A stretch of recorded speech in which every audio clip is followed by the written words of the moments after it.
Uh, Maestro Glover really does not need an introduction.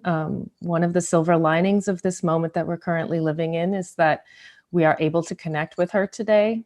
She is an institution. She is an inspiring leader, an interpreter of music, and I'm sure many of you are aware of her contribution to the field of music, especially, for example, the amazing production of Magic Flute with Julie Taymor that she was the music director for. This morning when I was getting ready for today and just remembering and reacquainting myself, I had the pleasure of re-listening to her interpretation of the Grand Partita, and I'll ask that to go into the chat box soon so you all can listen to this afterwards, after this show. She gives a wonderful introduction from the At Home series, and the recording is, it's heartbreak under normal times, and it's just almost too beautiful to stand. And I hope you will all listen later. Michael Sheetz is the director of our Hunter Choirs. He also needs no introduction.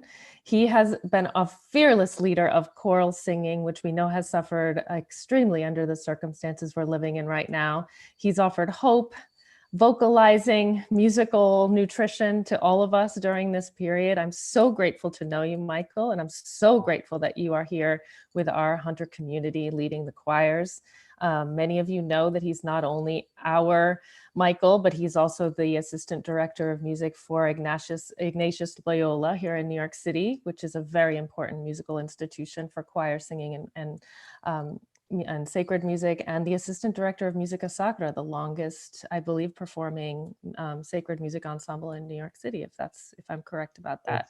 Yes. Is that correct? Okay, fantastic. Well, Michael, you come to us with so many honors and achievements, and you continue to bring such incredible artistry and creative problem solving to the world we're inhabiting right now. And thank you for everything that you're doing, and especially today for bringing Maestro Glover to our community. So I'll hand it off to you, Michael, and thank you so much. I'm extremely touched. Thank you very much. That was very, very sweet. I feel very fortunate in my colleagues, but today I have the supreme honor of bringing in somebody who I have been very inspired by in my career. I just want to share a couple of notes about Maestra Jane Glover. Internationally acclaimed, she made her professional conducting debut at the Wexford Festival in 1975. She has served as the artistic director of the Glyndebourne Touring Opera and the London Mozart Players, and held principal conductorships of the Huddersfield and London Choral Societies. She's also served as the director of opera at the Royal Academy of Music, where she's now the Felix Mendelssohn Visiting Professor. Professor Glover has conducted all of the major symphony and chamber orchestras in Britain, as well as orchestras in Europe, the United States, Asia, and Australia. Her discography includes a series of Mozart and Haydn symphonies with the London Mozart Players, and recordings of Haydn, Schubert, Mendelssohn, Britten, and Walton with the London Philharmonic and the BBC Singers. She has made regular appearances at the BBC Proms and is the author of 2 critically acclaimed books, Mozart's Women and Handel in London. When she made her conducting debut in 2013 at the Metropolitan Opera here in New York City, with a run of performances of the Magic Flute, Professor Glover was only the 3rd female conductor to appear in the company's history. A holder of several honorary degrees, she was created a commander of the British Empire in 2003 New Year's honors. She is also an extraordinarily nice, kind, and brilliant, wonderful lady. And it is my honor to welcome Professor Jane Glover. Welcome, Jane. Wonderful to be with you, Michael. And I loved hearing all those lovely things about you as well. And I can echo those sentiments because we worked together on a Britain War Requiem a few years ago, and you're just the best colleague and the most supportive, and you play fabulously, and you had so much, you just helped me so much.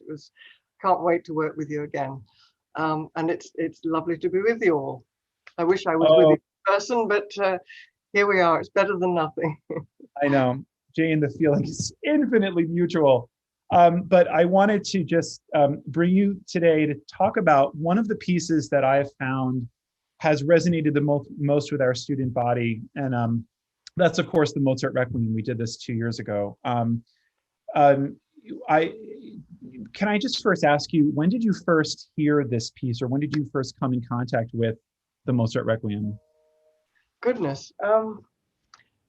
I suppose in my childhood, I sort of grew up in the middle of nowhere, really. I didn't grow up in a big, lovely metropolitan place like London or New York, and with ready access to a lot of music in normal circumstances.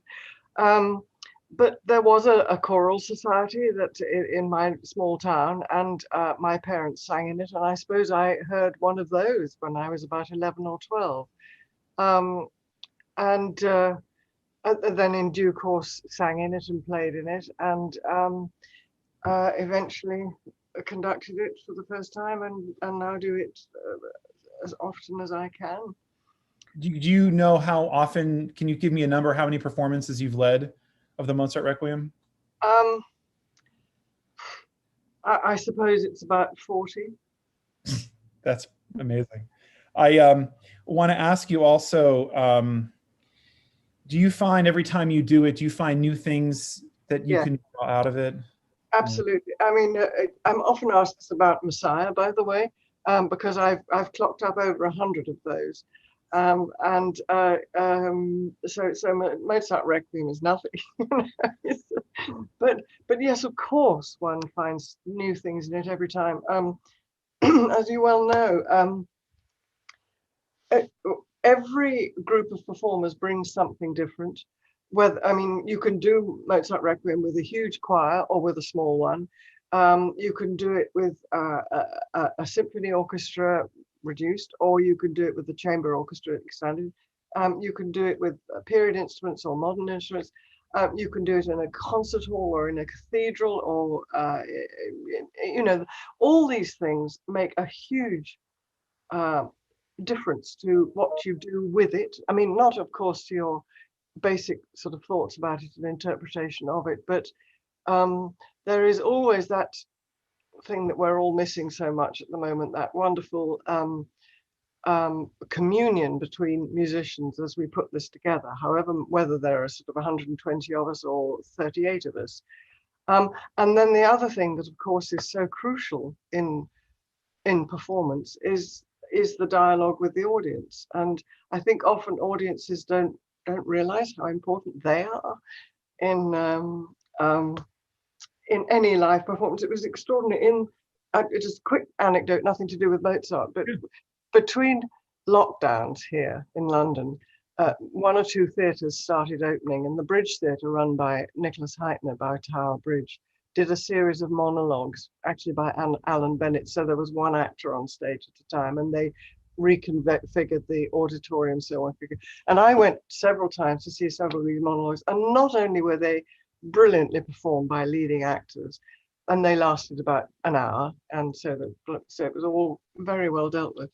But the sort of almost the most exhilarating thing about it was being part of an audience again that was receiving and reacting in that unbelievable way, and that audiences do. And that's what we're missing. And so that's what also has something to bear on any performance of anything we do.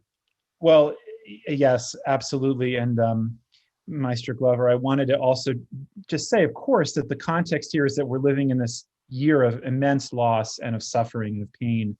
I've had students forward me performances of the piece itself, of the Mozart Requiem, and there's something about it I found our students can really connect with. We're going to listen to the first movement in just a second, but from the very opening of the piece, can you talk a little bit about what mood you think Mozart sets right at the outset of the piece itself? Yes, well, of course, it's a piece of tremendous solemnity, and but at this point I wouldn't go more gloomy than that. It's this is a requiem mass with this amazing text of the Dies Irae poem, which we can talk about when we get there. But I always think, and I think I say this in the book that you mentioned kindly, but there's Mozart's own attitude to death was actually, until he faced it himself, very positive. I mean, he was, as you know, a devout Christian who firmly believed that when we pass on, we go to somewhere better. Mm. And there's a wonderful letter that he wrote to his father, Leopold, when his father was dying in 1787, about death being the true goal of our existence, and that he never lies down at night without reminding himself that death is the key that unlocks the door to our true happiness. And Wow. I really believe that at this point. And so, I mean, when I discovered that letter, when I read that letter, that actually transformed the way I think about certainly the opening of the Requiem, that actually this has to be some sort of celebration of a life, not just mourning for a past soul. By the time we get to the Lacrimosa, of course, we have to mourn and sob. But at the beginning, I think it's, it is, et lux perpetua luce eis, and let eternal light shine on them, is in something just magnificent and very, very positive. And the way he sets that too, et lux perpetua, it's just so genius. And I think that gives us a great strength, actually, as we embark on a setting of the Mass, which has this extraordinary poem added to it, the Dies Irae. So that's what I would say about the beginning. That was an amazing, insightful answer, and I'm so grateful, which sets us up to listen to the first movement. So I'd like to...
it is timeless music, of course.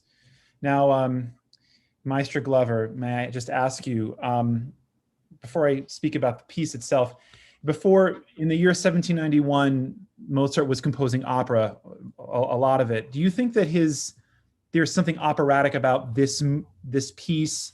Do you think there's an element of that genre in terms of how he sought to compose and set the text?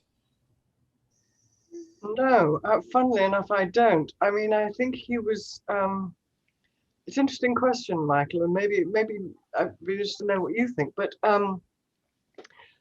you know, I mean, if you think what he was writing in 1791, I mean, it was just so much music, and it was all so different. He had two operas, as you say, a Zauberflöte, a magic flute, which of course is, well, we'll come back to it. We had Clemente di Tito, which was a sort of old-fashioned opera seria for Prague, which was actually a brilliant, but rather underrated opera of his. Then, of course, Magic Flute, which has no business to work because it's sort of three operas combined in one. I mean, it's a you know, it's part pantomime, part rescue opera, and part sort of Masonic allegory. I mean, it's just a huge mishmash of things and has no business to work, but is, of course, the most glorious thing. He was also writing a clarinet concerto for his good friend Anton Stadler. You know, his clarinet concerto is just one of the greatest concertos ever written. And then this commission for this Requiem landed on his desk as well. And I think all of those pieces are very much sui generis, you know, a serious opera, a comic opera with all sorts of overtones, a fabulous, matchless concerto, and this Requiem Mass, which, although unfinished, very much, to me, actually, is a piece of the cathedral and not of the theatre. Right. I think absolutely. Yeah. I mean, of course, when you get to the, you know, this mighty Dies Irae poem, which takes us so far through to the end of the Lacrimosa, all those movements. It is one of the most extraordinary poems I know in any language, actually, this Thomas of Solano poem. And it is a very dramatic piece. It's a very dramatic text. And of course, he would set the Dies Irae itself in a very dramatic way. Though, you know, if you think about it, others like Verdi and indeed Britain did it even more dramatically, in a sense. I think there was always that sense for Mozart that of course that there is drama in the way he sets the Dies Irae, but I think we are still aware that we are in a cathedral, in an ecclesiastical environment. You said that the Dies Irae is a poem, so it's not part of the. Can you clarify what you mean by that? Well, the Dies Irae poem of Thomas of Celano, he wrote this Latin text, which is inserted into the Mass, which is what makes a Requiem Mass a Requiem. Yeah, of course. As opposed to a Mass. Of course. And of course, in dealing with those various sections, you know, we look at, you know, the Day of Judgment, and we all the way through to the Lacrimosa of mourning. So it's just extraordinary, and of course it's written in a particular in monorhymed tercets, you know, and bada dada bada dada. Those. Yeah. So it has its own sort of energy and rhythm, which gives so much to a composer. And Mozart's brilliance, of course, with writing vocal text was that he wrote the music with the cadence of the language of the poem. Absolutely, and certainly knows the difference between Dies Irae, Dies Illa, and Recordare, blah blah blah blah, and Lacrimosa, Dies, etc., etc. So he gets the mood of all of those movements. Yeah. So the context, of course, and I didn't say this explicitly, was that Mozart did not live to complete the piece. I mean, you mentioned it just a minute ago, and probably we all know that. But I wanted to ask you if you could just tell us a little bit about the story of the person that commissioned the work, Count. Yeah, Yeah. this Count Walsek, who was who lived quite near Vienna, and he had he was very wealthy, and he made a habit of asking people, good musicians, to come and do string quartets with him on play string quartet, and write them and so on, and he would then pass them off as his own. I mean, he was a great plagiarist. That's the first thing. And he had a young wife who very sadly died, and so he wanted a requiem for her. And again, he wanted to give the impression that he was writing this requiem for his wife, which is why Mozart got a call one night. Late at night, a tall, dark stranger appeared at his front door and said, "We want you to write a requiem mass, and here's a great deal of money." Now, I'm sure Mozart was in on it from the very word go. This chap was quite famous for plagiarizing other people's works, and you know, if you're an out of work composer or a bit hard up, of course you'll write a string quartet or a trio or something for this chap too. And he was being offered a great deal of money to write the Requiem Mass, and you know, he'd had such a bad year the year before, and the year before that particularly, when he and his family had been really broke, basically, and beyond broke.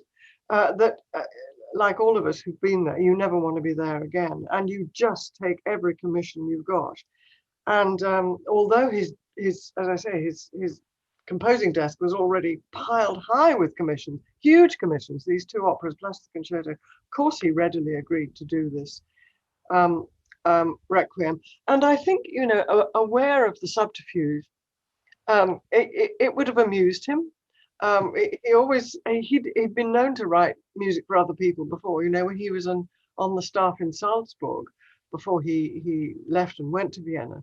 One of his colleagues was Michael Haydn, who's the brother of Joseph Haydn, and something of an alcoholic, and tended to drink too much and not meet his deadlines.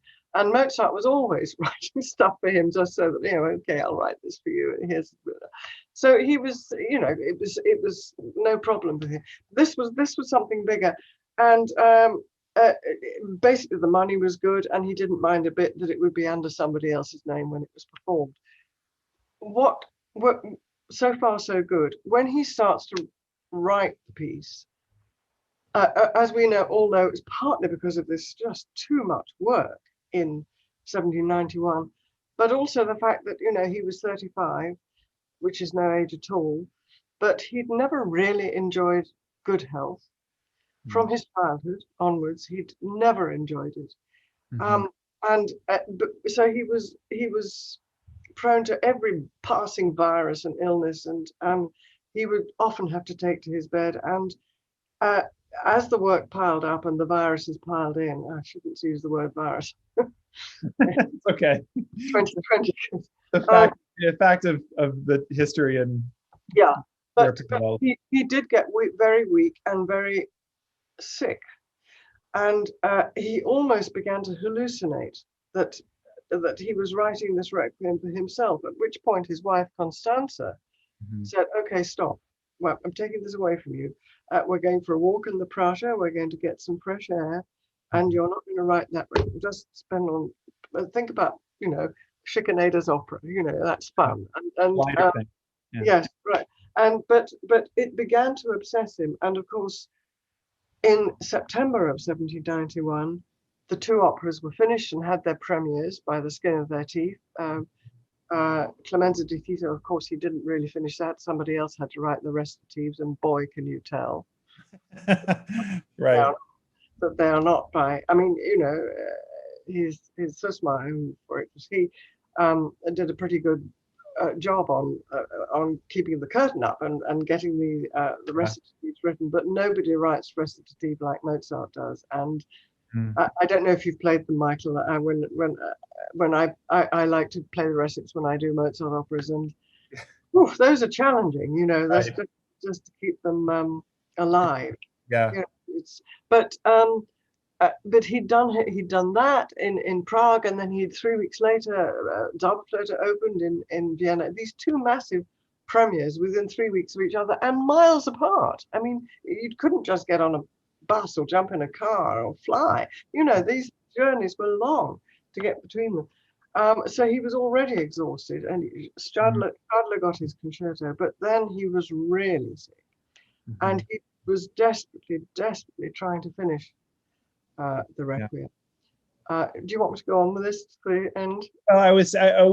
You're bringing me to the next part of the story, which is that you can continue. I think you know what I'm going to ask you. What happens next? Well, obviously, I mean, we get a lot of the information about those last days. I mean, he took to his bed. His faithful student, Sussmayer, Franz Xavier Sussmayer, came, and he was trying to dictate to him what he needed. I mean, he had basically sketched the whole thing. We have the structure of the whole thing. His hand is in absolutely every movement, no question. But it's not what he didn't finish was the orchestration. Right. And the only part he was in the Lacrimosa, and the last part that is fully written by him is the section that is the first 8 bars, Judicandos homo reus. The guilty man goes to be judged, which is pretty creepy. Yeah. I know. And I always find whenever I'm doing it that moment is sort of terrifying. I agree. And you know, he makes that a moment of actual terror, a little bit for him. Judicandos homo reus, and on those words he brings in the trumpets and the timpani. Now I would add at this point that when he was a child, he had a phobia about the trumpet. He was frightened of it. Really? And one of his father's colleagues in the court at Salzburg was and a good friend of the family was a man who played the trumpet, and he used to come and, you know, and all he had to do was take it out of the case, and the boy would run screaming from the room. I think he didn't like, they lived in a small apartment, and maybe the sound of it was just too bright for him. But it's interesting that he never wrote a trumpet concerto. And you know, he wrote for horn concertos. horns are fine. They're much gentler instruments. Of course, wonderful horns and every other instrument, you know, but he never wrote for the trumpet, except, of course, the way he wrote for the trumpet. You think about Don Giovanni, for instance, or, you know, the way he uses the trumpets are generally for moments of either massive solemnity. I mean, the bit you just played of Et lux perpetua luceat eis, he brings the trumpets in there because, of course, we go into the major at that point, and so it's become this triumphant moment that we were talking about. But here, I think at Judicandos homo reus, when he brings in the trumpets, it's sort of frightening. It's more like the Verdi, you know, where you really think, oh my God, what was I doing last night? The floor is opening up underneath. You're about to. So, but you think even more than the trombones, because the trombones, I would think, because that in his operas, the trombone represents the supernatural, that he would have been scared of that instrument. Not at all, no, because the trombones were normal in church music in the sense that they would double the lines a lot. Yeah, that's true. And sort of actually keep people in tune, not that they needed to be kept in tune, but that goes back quite a long way, even to Handel's time. There's a bit of trombonery. Also, we have to remember that trombones were much more delicate instruments in the 18th century, that they're not the big sort of orchestral beasts we have now. Sure. And they were less literally brassy. They were gentler and blended beautifully with horns, whereas trumpets were always somehow something different.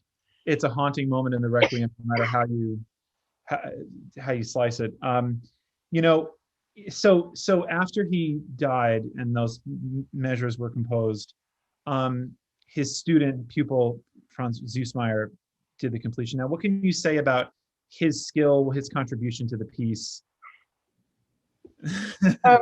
Yes, there were a couple of people. First, Sophia didn't want to do it, or Constanza decided that she needed somebody else to do it, and she asked somebody called Andre to do it, and then he started and thought, I can't do this, and gave it back. And so it ended up to be Sophia. And, you know, ever since then, there have been many other completions of the Requiem, as I'm sure you know, you've probably performed them. Yeah. By very clever people like Bob Levin, you know, from Harvard. I've done this. Yeah. And others who know more, have a more of a feel for Mozart's contrapuntal writing, for instance. Right. And the thing that always gets me is the Hosanna, you know, at the end of the song. I mean, it's nothing. It's over in a second, and you know that Mozart would have written something much bigger. But you know, Susmeier didn't add anything. He just finished what he had, and of course, in many ways, it's inadequate. But I think everything that any completion, of course, is inadequate ultimately, because it's not him. And I have to say that, as I say, I've done this piece countless times, but I've only ever done Susmeier. I've looked at all the others because it has its own particular authenticity. He was there. Yeah. He was there, and Mozart was saying to him, I want this here and I want that there. And that's about as close as we can get. That's close enough for me. And in all its flaws and inadequacies is perhaps too strong a word, and Susmeier will forgive me, but it's still deeply moving, I think, and somehow tells the whole story of the tragedy of what we lost, but the heroic effort that Susmeier did to bring it to us. Of course. You know, there's something with the Mozart Requiem at its heart. I've always felt that there's something of a mystery at the heart of it. First of all, it's a mystery what happens after we pass on this earth, to start with. And then the other thing is the fact that he died in the middle of writing it. First of all, it's just obviously very eerie. And, you know, a question, I've felt this way in performance, and I want to ask your opinion about it, but do you ever feel that you can feel Mozart's, as you begin the Requiem and as you move through it, the later movements are less completed by, I mean, like the Sanctus and the Agnus Dei, those are, Benedictus also, are more completed by Susmeier. Do you feel like you feel Mozart's compositional voice fade, and you can feel him kind of like disappear into, or do you feel like it's just the whole piece has become one whole, because that's how we know it, that it's just, you don't really sense a shift at all, it's just a consistent. Yeah, interesting. I think you do feel the shift when you've lost his authority over the whole page, let's say. Right. But on the other hand, in that the beginning comes back again at the end. Yeah. There is a sort of circular structure to it in that sense, and you begin with full Mozart and you end with full Mozart, and so somehow your bookends are fine. Yeah. And what happens in between is, as I say, enough of Mozart to carry us between the bookends. Right. And I thank Susmeier every time, actually, just for doing it for us. Of course. Now I have a big question I want to ask you. There's a lot, but we only have so much time. But I just want to know, how do you determine the tempos? Like what about the piece makes you? There's so many different tempos the way conductors approach it. Like, what's your approach to how to like start what meter to start the opening in, or how to determine how fast or slow to take some of these movements? In general, I think I do think things are often very much related, and you know, you find that you do find in Mozart's operas. You know, that when you work through those multi-partite big operatic finales, you know, Figure Act 2, 4, Così 1 and 2. You know, these where you get these massive number of pieces one after the other, and yet there is an incredibly logical tempo relationship, in the same way that there's a logical key relationship if you look hard enough. And I'm without wanting in any way to straitjacket it or make it too forced. I try to find that.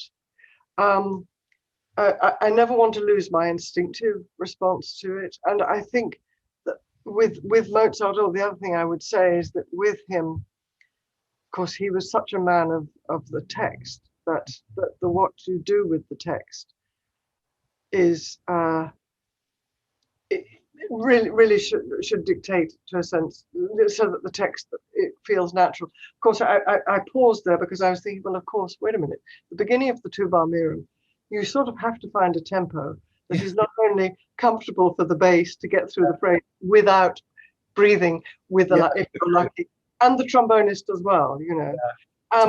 And then when it's interesting, I don't know how you feel about this, but I take a slightly slower tempo at the beginning of the Dies Irae, and then when the tenor comes in on more stupid, then I move it forward again and then pull it back for when the mezzo comes in, just so that each of those quartet soloists who brings in a different line of the text has their own character to it, and then you get this wonderful four-part writing for them all, and you get these quartets which are just so genius, really. But again, all driven by text and color, really, of the language too. So brilliant, and it just speaks to, for my students listening, how much there is to consider when interpreting a piece, and how much thought and how brilliant the mind was that all of these details are interconnected to a larger whole, which really is why we have to study, why we're in school. This is why we're learning this music, so we can understand how Mozart constructed this master work. I think it's a good time to listen to our second excerpt right now. Then I want to talk a little bit more about the aftermath of the Requiem in terms of what happened to it. So, Brad, would you kindly play the Lacrimosa movement, which is what we just... And can we just remind everybody that Judicandos Homo Reis, as we go up to that huge moment. In the 8th bar. That's where he stopped. Yeah. Very, very important to imagine the music stopping there, as if that was the last thing he ever wrote, last phrase he ever wrote, rather. Brilliant, absolutely brilliant. So Brad, please take it away.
so powerful.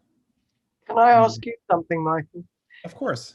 What's your dynamic color at the very end of that? Dynamic color. Yes, do you keep it loud, or do you do what Herreweghe just did and bring the last phrase right down? I don't. I keep it loud towards the end. I do. So you keep it angry. I keep it engaged and fearful. Yeah, I do. Maybe that's a cheap trick. I don't know. I don't think so. I've done both. But because when the basses go dawn at the beginning of that final scale, you just feel that is, he shouldn't have died. He shouldn't have died. And I've done it so that I keep that anger all the way down to the end, even into the Amen. But I don't do that anymore. You don't do that anymore? I don't do that anymore. I do what Herreweghe just did, which is interesting. And then I just bring it down. Yes, okay, let the rest. The only reason, I just want to clarify, the only reason I'm playing that clip is because it was the one I could find with the scrolling score so we could look at. Otherwise, it would be your performance we would be listening to in this event. And for our listeners, she has a great performance on YouTube with the music of the Baroque Ensemble in Chicago, which is a magnificent rendition. I always felt the beginning of the Lacrimosa, Jane, was like a dance, a slow waltz with death and with like the unknown, because he was approaching it. So there's a mystery and anger combined somehow, at least for me. I mean, it's a very good point, because throughout the 18th century and indeed the 17th century, dance is basically at the root of everything. Right. And you're right that there has to be something stately in it. But I feel that already this that it is already somehow keening, that it's already, we are mourning and weeping. Sobbing just in the 2 eighth notes. Every eighth note is just a tear or some kind of. And then of course we have to feel that the clamber towards the Iudicandus Homoreus is very effortful, because its climbing has become more difficult as one approaches the end. It's just, maybe I'm going back on what I said earlier about it not being operatic, because I was just thinking, wait a minute, the Confutatis is actually very operatic, isn't it? Also, it's very, but, all those rhythms, But I still feel, to go back to that first question 25 minutes ago, that it belongs fundamentally in an ecclesiastical setting, and I still think it's about people who've died rather than about anything else. Or the people who are mourning. The Brahms Requiem can be said that's quite different. Absolutely, quite different. Requiem for the living versus Requiem for the dead. Yes, exactly.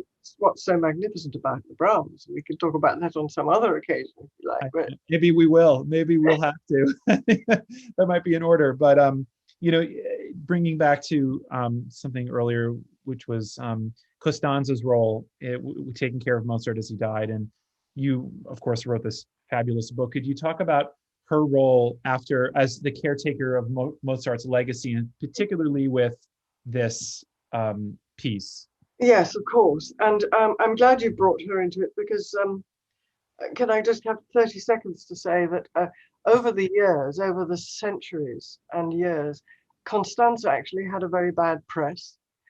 Really? Yeah. And then, of course, Peter Schaffer wrote his brilliant play, Amadeus, which was turned into that film, which Mozart sort of survived, but she didn't. Yeah. And presented her as a sort of a vulgar airhead, Right. Whose only real sort of virtue was that she was prepared to sleep with other people in order to get her husband jobs. It's all rubbish. So, Constanza was actually a member of an incredible family, as you know, one of 4 sisters, all of whom were fabulous musicians. It's one of the reasons why he got to know the Weber family, because they were all a bit like him. They were all intensely musical. And in fact, of course, as famously, he loved his her older sister first, and then she married somebody else, and then he moved on to Constanza. It's a great But story. Constanza herself was a fine musician with very good education, and okay, she liked a bit of fun, as he did, but I think they both, when they became parents, became much more sensible people, and lost that sort of childishness that they certainly did have in their very, very first youth. And when Mozart died, Constanza was 29 years old. She had a 7-year-old boy and a baby in arms. Now that is tough and no money. Right. But what she did have, and little did she realize it at the time, but she had Mozart's music, of course. Yeah. And once she'd sort of got over it, and you say that she'd nursed Mozart in his dying days, she really wasn't terribly good even at that. It was her younger sister, Sophie, Right. who was the sort of caregiver of the family, who looked after all of them. Two of those last moments. Oh my, and you're right, 30 years later, it was she who told us what Mozart was trying to do. And she actually said the last thing Mozart did was try to mouth the timpani parts in his Requiem. That, she said 30 years later, I can still hear. Right. And so she was an extraordinary woman too. But Constanza eventually pulled us, with a great deal of help. She got Mozart had been cruelly, criminally ignored and unappreciated during his life. Suddenly, when he was dead, people were interested in him, and publishers started coming around, and so she did manage to. It was one of the reasons why she required Sussmayer or somebody to finish the Requiem so she could publish it along with all the other stuff lying around the apartment, Right. And eventually she turned out to be a very classy businesswoman with a good business feel. In fact, it was she who had really, Mozart had kept from her just how chaotic their finances were in the last 2 or 3 years. And she discovered and immediately took over the sort of running of the household and the keeping of the books. And that's why things began to turn around. Up till then, she was much involved with childbirth and young children. But once she got going on this business side of it, boy, was she good at it. She was and good. She drove a hard bargain with the big publishers, Breitkopf and Hörtel, who publishes music to this day. Yeah, that's right. And of course, I found that the shrewdest move that she made was not letting Count von Walsegg actually take the credit for writing the piece. Well, of course he couldn't. Of course he couldn't. At that point, yeah. At that point he couldn't. So she made him pay the rest of the money then, and he slunk off back to his anonymity. Yeah. But we owe him a passing moment of gratitude. I guess we do. That's right. If it wasn't for him, we wouldn't have this. No, we wouldn't. We wouldn't. That's absolutely true. So we give our nod to him. Yes, of course. I had these questions. You've answered so many of them, but before we just take a question, Jane, we are suffering through this year 2020 with the COVID, and I've lost friends from it, and I know we all have. And I guess as we continue to mourn our losses, what do you think is the best message we can take from the Mozart Requiem during this time of trial? That's an impossible question, Michael. I'm sorry. It's actually very emotional too. I know. I just want to get out there and do it again because, whether we believe in an afterlife or not, we have to enter that world, which for Mozart was real, that he really did believe he was going to somewhere better. And we just have to hang on to these pieces that are, here's my score. I just brought it, I just had it beside me just in case I needed to. It's, I never use it in performance, by the way. But it's just, it's going to be there once this is all over. I know. And these things must get better. We have the vaccines now, and for heaven's sake, it's going to get better. But I have to tell you that I was like this doing a masterclass a few weeks ago, actually, in September, with an orchestra in Australia, actually, in Perth, with some young conductors. And in Perth, they've had no COVID at all, none. And so the orchestra was sitting there, and I was looking at it like this on the screen. And the young conductors got up one at a time, and we worked on some Prokofiev. But what really got me was at the beginning of the session, the orchestra tuned, and I lost it. I completely lost it. I haven't heard that. I haven't been in a room with an orchestra tuning for months. And, you know, this is, as we know, this is our lifeblood. This is something one hears every day of one's life.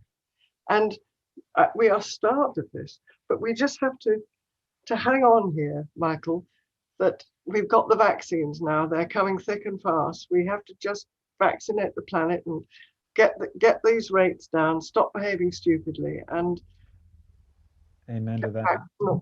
It will happen, not nearly as quickly as we would like, but we have to believe it will, and Mozart will be waiting for us. Jane, that is so eloquent and so beautiful to hear. And you know, I can't thank you enough for joining us today. You know, obviously this is a big boost for us. I was saying earlier, to hear your perspectives. It's been so enlightening. I don't know if you can see or follow the chat box. All I'm getting is, we have to have her back. She's amazing. Can we talk about the Brahms Requiem? So I hope we can, I'll do my best to see if we can get you to rejoin us for another piece in the spring. Anytime, Michael. And actually, you know what we should do is the War Requiem, the piece on which you and I met. We definitely should, particularly since I think you worked with Benjamin Britten, if I'm... No, I'm not that old. I am very old, but I'm not that old. But I certainly met him, and he changed my life, and I can tell you that story on that occasion. Okay, then that sounds like a good plan to me. I do have one question from one of our students, and this is the question. Many of us are training to become professional musicians, especially singers. What characteristics makes someone a joy to work with and someone you'd like to work with again? Also, in general, what advice do you have for people still in their educational phase? And what could be the best things to train during COVID-19 while we're at home in order to become better musicians? Oh, well, there are about 25 questions in there. I know. Briefly, just whatever you can. Yeah. Well, I mean, clearly, Michael, you are doing wonderful things with your students with this format, which is all we have at the moment, isn't it? We cannot get together and sing. But it is terribly important to keep all this moving, is it not? It's just terribly important to keep the technique. I mean, I'm not a good pianist, as you remember, Michael, I'm sure. But I try and play every day. I just play every day because, you know, just got to keep it actually. Quite apart from the fact that it gives me pleasure, doesn't give any. You play when you go to play. What music? What composer? Well, funny enough, I play a lot of Mozart, and I've been playing a lot of Bach too. I mean, those are the sort of go-to people, are they not? For me, those are my go-to people. I mean, Clavier every day. Yeah, just for the heart and soul. Yeah, exactly. So how can you tell if somebody is a good person to work with or not? You know almost immediately, don't you? But what I'm looking for, certainly among students or colleagues or whatever, is an openness and a willingness and heart, actually. Of course, I want wonderful technique, and I want brilliant dedication to and preparation, for heaven's sake. You know, I mean, it seems crazy to say this, but you know, the number of people who turn up without being properly prepared. Well, forget that. I don't want to see you, you know. Yeah. But if you're prepared and you know your stuff, then we've got somewhere to start at, and together we will produce something, and we will find, as you and I did, Michael, I think, instantly, something where together we are better than we are separately. Oh, I'm so touched. I will say, in terms of the preparation, I just, you know, I feel like you always have to be ready because you never know when the call is going to come in, when you're going to have to be ready. And this concept of being alert. I mean, there's scripture about this, just being alert. And you know, I remember your first upbeat. I was like, oh God, you know, please let me just get the right. And then of course you move. You have to work through your nerves, but the preparation is the key beyond Yes. all measure because that. And then the final thing to answer this multi-part question is what apart from, you know, wonderful dedication to and preparation and all that, what one is looking for is heart, so that it's that it comes from not just the head or the hands if you're but it actually comes from the heart, and that you mean it, and that you are in the moment, that you're never just faxing it in, as we Owning say. it, yeah, of course, Yeah. yeah. That, Um, that yeah, it's, which is why it's going to be different, and you might take a breath in a different place because that's the way it is today. You know, of course. just be in the moment. I know your score. Okay, so we're just about done, but I have an epilogue. One last question, because I do think that one thing that we can do and take advantage of the time is that we can read and we can study. And I've highly recommended both of your books to my students. And I'm in the middle of Handel in London, which I remember when we were working together, you were saying how you were trying to get it finished, and you were, and my, what a marvelous accomplishment and achievement. Your text and your prose they just fly off the page and just illuminate the story of Handel in London and of course Mozart and the women in his orbit. My question to you is, you started as a conductor, but how did you find your voice as a writer, and how did that come to pass? Well, it's interesting because actually, you know, I started more as as an academic because I studied music at Oxford, and I did a PhD, or as we call them there, DPhil, on 17th century Venetian music, which meant that I spent 4 years divided between Oxford and Venice. Not bad, eh? Very nice. But at the end of which, you know, I wrote a doctoral thesis. So but more to the point, I was finding operas by Cavalli that had never been performed since 1650 or something, and putting them on. It was always the objective for me was to perform them. And the bottom line, Michael, is that I feel I am a performer first, but I think it's more important to make music than it is to write about it. Yeah, I relate to that. I totally. Yeah. But on the other hand, if you've got something to say, I mean, with the Mozart book, I you know, gosh, and indeed with the Handel book, both those territories were terribly well written about already. I mean, what was I thinking about going in? But if you have a particular angle, which I did in each case, I wanted to tell the story of Mozart through the women in his life, his sister, his mother, his wife, her sisters, and then the amazing women he worked with, all of whom had an impact on his life. That doesn't mean to say that I ignored the men in his life, which I don't at all. Yeah. But it's just that, and nor was it in some way a feminist book, though Yeah. I was happy to bang the drum for all of those women, because they haven't had their full historical due. And in Handel's case, well, that's another story. We'll talk about that. I know we're out of time. When I have you into this about Messiah or Handel, we'll talk about Handel.